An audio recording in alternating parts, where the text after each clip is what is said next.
I stick to a thing once I decide it. But I expect Father will be mad when he finds out." "If he's converted he oughtn't to get mad," said Dan. "Well, lots of people do. But if he isn't mad he'll be sorry, and that'll be even worse. For a Presbyterian I'm bound to be.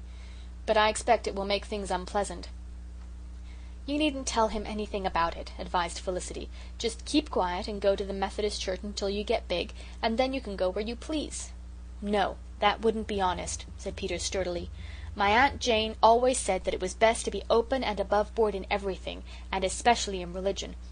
So I'll tell Father right out, but I'll wait a few weeks so as not to spoil things for Ma too soon if he acts up."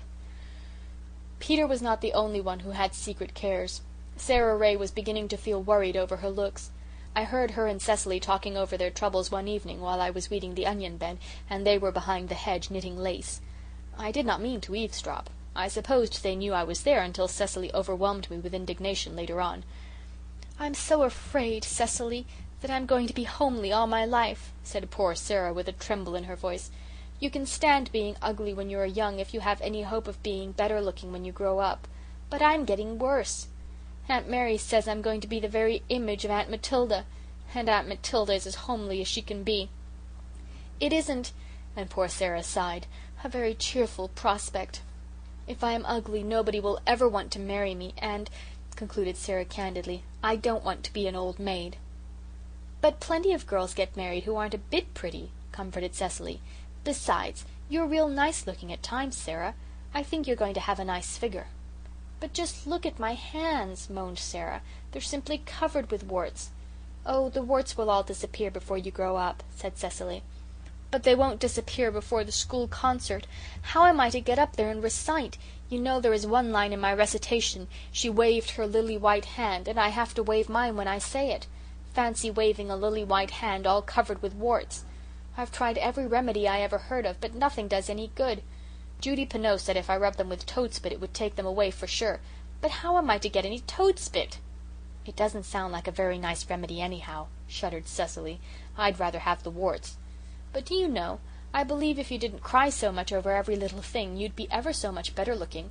Crying spoils your eyes and makes the end of your nose red." "I can't help crying," protested Sara. "My feelings are so very sensitive. I've given up trying to keep that resolution."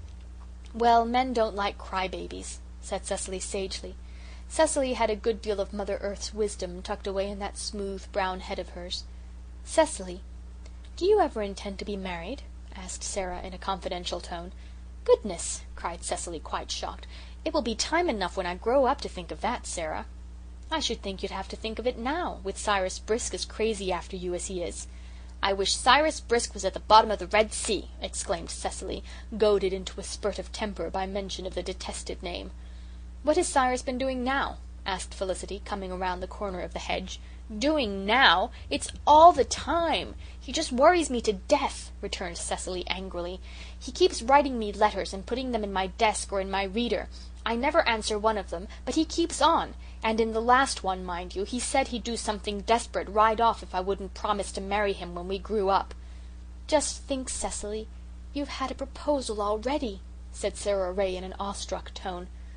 "But he hasn't done anything desperate yet, and that was last week," commented Felicity with a toss of her head.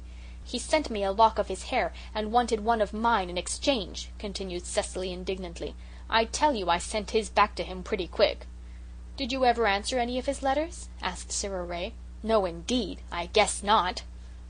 "Do you know," said Felicity, "I believe if you wrote him just once and told him your exact opinion of him in good plain English it would cure him of his nonsense." "I couldn't do that. I haven't enough spunk," confessed Cecily with a blush.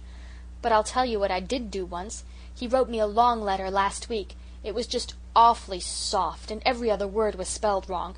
He even spelled baking soda bacon soda." "What on earth had he to say about baking soda in a love letter?" asked Felicity.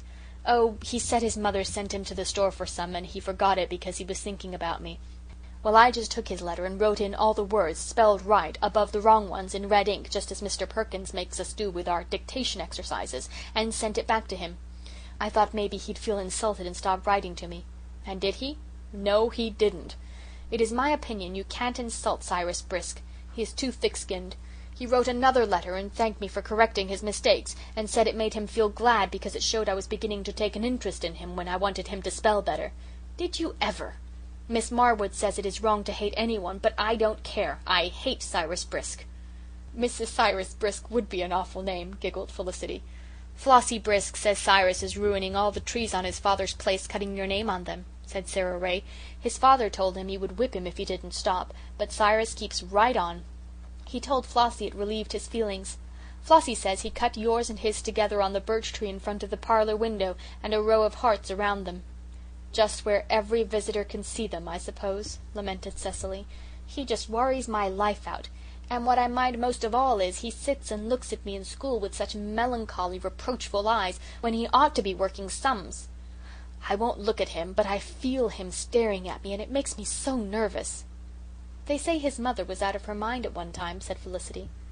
I do not think Felicity was quite well pleased that Cyrus should have passed over her rose-red prettiness to set his affections on that demure elf of a Cecily. She did not want the allegiance of Cyrus in the least, but it was something of a slight that he had not wanted her to want it. "And he sends me pieces of poetry he cuts out of the papers," Cecily went on, "with lots of the lines marked with a lead pencil. Yesterday he put one in his letter, and this is what he marked: 'If you will not relent to me, then must I learn to know darkness alone till life be flown.' Here, I have the piece in my sewing bag. I'll read it all to you." Those three graceless girls read the sentimental rhyme and giggled over it. Poor Cyrus! His young affections were sadly misplaced. But after all, though Cecily never relented towards him, he did not condemn himself to darkness alone till life was flown. Quite early in life he wedded a stout, rosy, buxom lass, the very antithesis of his first love. He prospered in his undertakings, raised a large and respectable family, and was eventually appointed a Justice of the Peace, which was all very sensible of Cyrus. End of chapter 14.